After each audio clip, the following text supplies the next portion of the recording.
आईएसपीसीएस की तैयारी करते समय जो सबसे पहला काम होता है वो होता है सिलेबस को देखना, दूसरा होता है पीवाईक्यूज को देखना, फिर बेसिक बुक्स पढ़ के आप एग्जाम देने जाते हैं। आप सब भी ये सब काम करके यूपीपीसीएस का एग्जाम देने आए होंगे, लेकिन आपको बता दें कि जो उस दौरान जो मेन काम होता है वो ये रहता है कि हम पहले मेंस की तैयारी करें, फिर प्रीलिम्स की तैयारी करें, फिर प्रीलिम्स के मेंस की तैयारी और प्रीलिम्स की तैयारी को साथ करें। और एक समय ऐसा आता है जब आप प्रीलिम्स के पहले मेंस की तैयारी को पूरी तरह से बंद कर देते हैं, फिर प्रीलिम्स एग्जाम देने जाते हैं, प्रीलिम्स एग्जाम खत्म हो जाता है तो आप फिर मेंस की तैयारी में पूरी तरह से जुट जाते हैं। यूपीपीसीएस प्रीलिम्स भी 12 अक्टूबर 2025 को हुआ। उसके बाद आधिकारिक जो कि आयोग ने जारी की वो था 18 अक्टूबर का 2025 का डेट। तो प्रीलिम्स हो गया आपका, अब आधिकारिक आंसर की भी आ गई है, अब आपने मिला लिया होगा अपना आंसर की से, तो अब आप इस उधेड़-बुन में होंगे कि एक्सपेक्टेड कट ऑफ क्या रहेगी। दोस्तों इसके चक्कर में नहीं पड़िए, आपको मैंने पहले ही बताया अभी जस्ट कि सिलेबस पीवाईक्यूज के बाद यानी जब आप एग्जाम देने जाते हैं तो आप प्रीलिम्स देने के पहले अमूमन मेंस की तैयारी 70% कर लिए होते हैं। आपका जो 30% का राउंड होता है वो आप प्रीलिम्स और मेंस के बीच में करते हैं। तो यदि आपने ये काम कर लिया है, आप 100% मेंस की तैयारी कर चुके हैं, और मुझे लगता है ऐसा कोई भी अभ्यर्थी नहीं होता जो 100% तैयारी करके बैठा होता है प्रीलिम्स देने के पहले, तो आपकी तैयारी अधूरी है। तो आप बेटर रहेगा कि आप पहले अपने प्रीलिम्स की तैयारी को मेंस की तैयारी को पूरा करें और इन सब चक्करों में ना पड़े कि कट ऑफ क्या रहना है क्या नहीं रहना है। जिस दिन रिजल्ट आएगा आप अपना रोल नंबर चेक करिएगा, देखिएगा कि क्या है रिजल्ट, और फिर अपनी तैयारी की आगे की रणनीति अपनाइएगा कि आपको प्रीलिम्स में सुधार करने की और जरूरत है या फिर प्रीलिम्स के साथ साथ मेंस को और सुधारने की जरूरत है। मेरा नाम है शशि रंजन, आप जुड़ गए हैं सिविल सर्विसेज पीएमआई एकेडमी से। दोस्तों सिविल सर्विसेज कहें आईएएस का लगभग 18 साल का पठन पाठन का अनुभव है। आईएएस का 4 बार का इंटरव्यू मैंने दिया हुआ है, 2009, 2014, 2015, 2017। आप इससे अंदाजा लगा सकते हैं कि मैं जो कह रहा हूं कि आप एक्सपेक्टेड कट ऑफ के चक्कर में ना पड़े, अपनी तैयारी जारी रखें। आप अगर लगता है कि आपसे चूक हुआ है, आपने ऑफिशियल की से अपना आंसर मिला लिया होगा, यदि आपको लगता है कि आपसे चूक हो गई है तो आप प्रीलिम्स की तैयारी करिए, साथ में मेंस की भी तैयारी करिए, क्योंकि अगले 2026 में साल 2026 में आपका यूपीपीसीएस भी होना है, यूपीएससी भी होना है, आरओ का भी होना है। 27 में इलेक्शन है तो उसके पहले मैक्सिमम वैकेंसी सरकार निपटाने की प्रयास करेगी ताकि मैक्सिमम लोगों को रोजगार मिल जाए। तो आप बेटर रहेगा उन सब एग्जाम्स की तैयारी करिए, इन सब चक्रों में ना पड़े, ठीक है।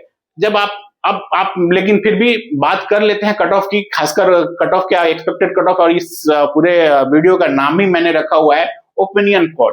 मैं अपना कट ऑफ नहीं बताऊंगा क्योंकि ये मेरा काम नहीं है कट ऑफ बताना, क्योंकि मैं इसके खिलाफ रहता हूं। लेकिन क्या करें, आप में से कई स्टूडेंट्स मुझे अभी तक फोन किए भी हैं कि सर आप बता दो क्या कट ऑफ रहेगा, क्या कट ऑफ रहेगा। मैंने सोचा चलो एक ओपिनियन पोल बना लेते हैं, ठीक है। दोस्तों आप जब प्रीलिम्स दिए होंगे तो आपने देखा होगा प्रीलिम्स में क्वेश्चन का जो दायरा होता है वो इस बार थोड़ा सा अनएक्सपेक्टेड था। आप जब पीवाईक्यूज, मैंने बोला पीवाईक्यूज को आप देख के तैयारी करते हैं अक्सर, तो पीवाईक्यूज के आधार पे आपने अगर तैयारी किया तो क्वेश्चंस के पैटर्न में थोड़ा सा चेंज हुआ। इससे क्या हुआ, सबसे जो पहला काम हुआ, कई अभ्यर्थी ऐसे थे जिनके 8 से 10 सवाल इजीली छूटे हैं, या फिर वो ऐसे अभ्यर्थी जो इजीली अपना लास्ट में जिसने बताया 50% वाला जिसपे वो काम कर सकते थे, 15-20 मार्क करके रखे और लास्ट में उनको समय नहीं मिला, फिर फटाफट बिना समय दिए करके आ गए और वो गलत करके आए हैं मैक्सिमम। तो इन सब कारणों का असर पड़ता है कट ऑफ पे भी, है ना।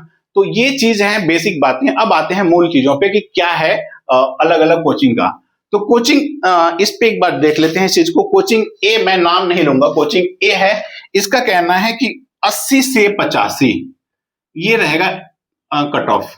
80 से 85 ये क्या है, बेसिकली ये है आपका क्वेश्चन, नंबर ऑफ क्वेश्चंस। इसमें मार्क्स की बात नहीं की जा रही है, नंबर ऑफ क्वेश्चंस की बात करते हैं इसको, है ना। दूसरा जो कोचिंग भी है इसका कहना है 84-85, 84-85 क्वेश्चंस रहेंगे, इसका कहना है। तीसरा जो कोचिंग है, कोचिंग सी, उसका कहना है 87 ±2। चौथा जो कोचिंग है उसका कहना है 85 से 87। एक कोचिंग का मैंने रिसेंट में देख रहा था, वो कह रहा है कि 82 से लेके 92। तो दोस्तों ये कोई कट ऑफ का अनुमान नहीं होता है, ये आपने बेसिकली बहुत बड़ा अनुमान लगा दिया कि इतने से इतने के बीच में जाएगा। कट ऑफ का मतलब होता है कुछ इस तरह से बताना है कि 2000 क्वेश्चंस के अप डाउन में हो, तो ये होता है। अब आपको एक चीज, इसके पहले आप एक चीज पे ध्यान दीजिए कि जो नंबर ऑफ वैकेंसीज रही और क्या कट ऑफ रहा है इसके पहले। तो साल 2021 में कुल सीट 678, जो कट ऑफ मार्क्स था वो था 115, और नंबर ऑफ क्वेश्चंस पे हम बात करेंगे तो लगभग 86 सवाल आपके जिसके भी रहे वो स्टूडेंट निकल गया प्रीलिम्स में। साल 2022 में सीट थोड़ी कम थी, तो कट ऑफ लेकिन इससे कम गया, है ना। ये थोड़ा सा ये उस एग्जाम का अलग चरण रहा है, उसको उस पर जिक्र नहीं करते हैं। इसमें एक्सपेक्टेड जो क्वेश्चन थे, नंबर ऑफ क्वेश्चन, वो 83 थे। साल 2023 में लगभग 94 क्वेश्चन गया था। ये सबसे कठिन दौर था यूपी पीसीएस की तैयारी कर रहे पुराने अभ्यर्थियों के लिए, क्योंकि इसमें क्वेश्चन सीट बहुत कम थी, वैकेंसी कम होने से कट ऑफ बढ़ गया था। 2024 का ऑफिशियल डाटा नहीं है, ये है इसका टोटल सीट, और 2025 में सीट लगभग कहा जा रहा है कि 650 से लेके 750 800, बट मानते हैं 650 से 700 के बीच में सीट रहेगा। इसी आधार पे अभी डाटा अवेलेबल नहीं है, इसी आधार पे हम कट ऑफ का ये ओपिनियन पोल है ना। तो इसमें आप अनुमान लगा लीजिए कि ये जो कोचिंग वाले जो बता रहे हैं कमोबेश ये सब वैसे भी लोग होते हैं जो काफी समय से तैयारी करा रहे थे। आईएएस पीसीएस का इनका अपना पठन पाठन का अनुभव भी होता है। तो आप एक अनुमान देखिए इसमें क्या हो सकता है। 90 के आसपास ना, ये कहें तो थोड़ा सा 90 प्लस ना, ये वाला थोड़ा सा सीन मैं इसको कट ऑफ करता हूँ कि नहीं, ये नहीं हो सकता है 90 वाला। ठीक है, 85 और या कहें 88, तो 88 भी बहुत पॉसिबिलिटी कम है कि 88 जाएगी कट ऑफ। ठीक है, 80 के आसपास अगर हम कहें 80 के आसपास, तो इसकी भी संभावना कम है, 80 और 90। अब आता है बीच में क्या, 85 के अराउंड, 84 के अराउंड। तो आप ये समझ लीजिए क्या रहेगा आपका कट ऑफ, है ना। मैं इसमें डिटेल नहीं बता रहा हूं, बट आप समझ लीजिए कि ये ऑलमोस्ट कुछ ऐसा ही रहने वाला है। आप अपनी तैयारी में जुटिए दोस्तों, और मेंस की तैयारी को ऐसा बनाइए ना कि आप, क्योंकि प्रीलिम्स तो आपको भीड़ से अलग करता है ना। प्रीलिम्स का ये रूल नहीं है कि इसका मार्क्स आपको मुख्य परीक्षा के मार्क्स में जुड़ता है, इसका कोई रोल नहीं है। सिर्फ और सिर्फ एक तरह से कहें कि आपको भीड़ से अलग करने का एक माध्यम है।